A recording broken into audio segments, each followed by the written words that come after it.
Hello everyone, আসসালামু আলাইকুম। Welcome to back my channel. আশা করি দূরের ও কাছের বন্ধুরা ভালো আছেন। চলে এসেছে শীতকাল, হাজির হয়ে গেলাম শীতের তরকারি আলু বেগুন পুঁটি মাছের চচ্চড়ি। খেতে দারুণ মজা। যারা খেয়েছেন তারা জানে এই চচ্চড়ি খেতে কতটা দারুণ।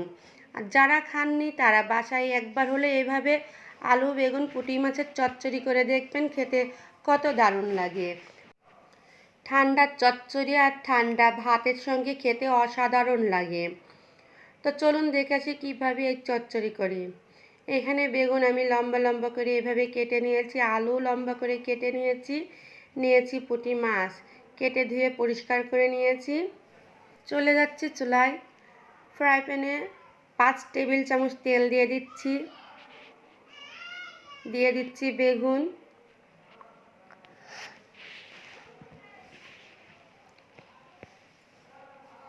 দিয়ে দেবো আলু। আমার ভিডিও যদি ভালো লাগে আমার চ্যানেলটাকে অবশ্যই সাবস্ক্রাইব করবেন, লাইক শেয়ার কমেন্ট করবেন, পাশে থাকা আই বেল আইকনটি বাজিয়ে দেবেন যাতে করে আমার পরবর্তী ভিডিওর নোটিফিকেশন সবার আগে আপনার কাছে পৌঁছায়। দিয়ে দিচ্ছি পুঁটি মাছ। এভাবে চচ্চড়ি করলে পুঁটি মাছ একটাও ভাঙবে না, সব পুঁটি মাছই একটা একটা আস্তে আস্তে হয়ে থাকবে।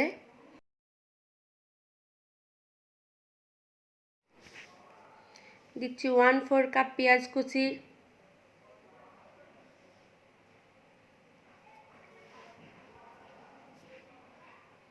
কাঁচামরিচ বাটা, 1/2 টেবিল চামচ রসুন বাটা, 1 চা চামচ জিরা বাটা, 1 চা চামচ হলুদের গুঁড়া, স্বাদ মতন লবণ দিয়ে সব উপকরণ হাতের সাহায্যে খুব ভালো করে নাড়াচাড়া দিয়ে সব মশলা একসঙ্গে খুব ভালো করে মিশিয়ে নিচ্ছি।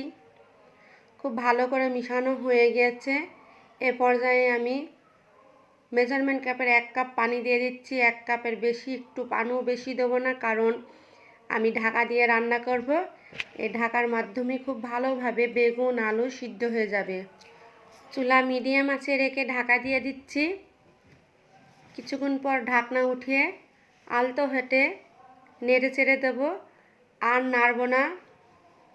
নাড়াচাড়া করে আমি চচ্চড়ি করব, এতে চচ্চড়ি দারুণ টেস্ট হবে।